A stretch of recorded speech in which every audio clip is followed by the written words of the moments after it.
po tayo ngayon sa Commonwealth Market at ito po yung kaugnay ng pagpapatupad ng maximum suggested retail price para ho sa presyo ng baboy. So, dito po sinasabi na pinapatupad na nila ang 380 pesos per kilo sa bawat sa tiempo, samantalang 350 pesos naman sa bawat kilo ng kasim o pige. Ayan po bilang pagsunod sa utos ng Department of Agriculture at sinasabi nga ho dito ng DA para ho yan na tulong sa mga mamimili na dumadaing sa masyadong mataas na presyo ng baboy na umabot sa mahigit 400 pesos bawat kilo at bilang tulong na rin sa ating hog industry dahil nga po doon sa matinding epekto o matagal ng epekto nitong African swine fever na naka-apekto sa ating pork industry. Ngayon, makausap po natin yung mga umaangkat ho dito ng baboy na kumusta ho? Ngayong araw po pinatupad na yung MSRP o yung maximum suggested retail price sa presyo ng baboy. Kayo po yung umaangkat. Okay ba sa inyo yan?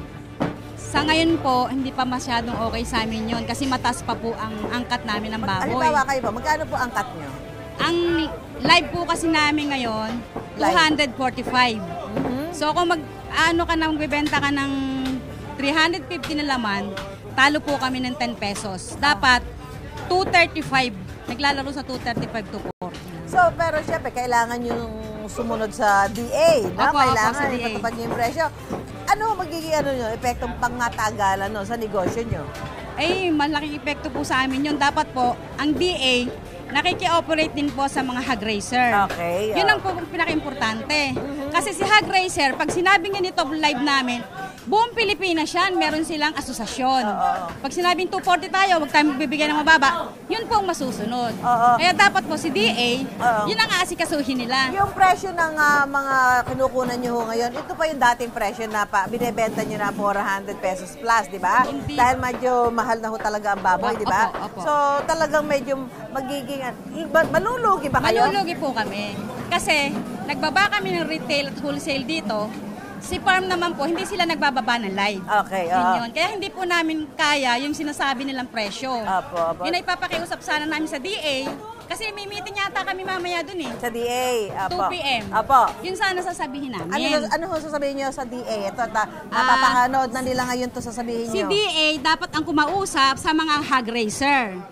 Para sila yung magbaba, sila yung sundin. Kami madali lang kausap dito. Pag sinabi ni ganito na ang presyo natin, ganito, sumusunod po kami kahit hindi kami kumikita.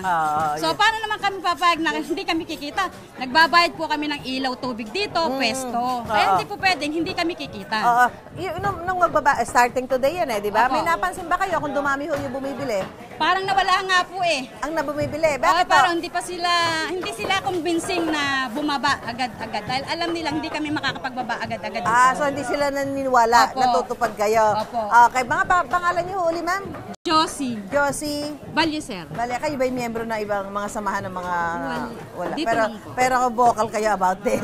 Yes, kasi lagi akong tini-interview ng taga-DA dito. Salamat po, ma'am. Ayan po yung hinaing ng ilang mga umaangkat ho ng mga baboy na ibinebenta nga ho sa mga palengke at sabi nga, tutupad sila doon sa utos ng DA pero baka naman ho maka-apekto sa kanilang negosyo dahil hindi naman ho nagkaroon ng pagbabago o pagbaba sa presyo ng pag-angkat nila ng mga karneng baboy. Mula po rito sa Commonwealth Market sa Quezon City, back to studio po tayo.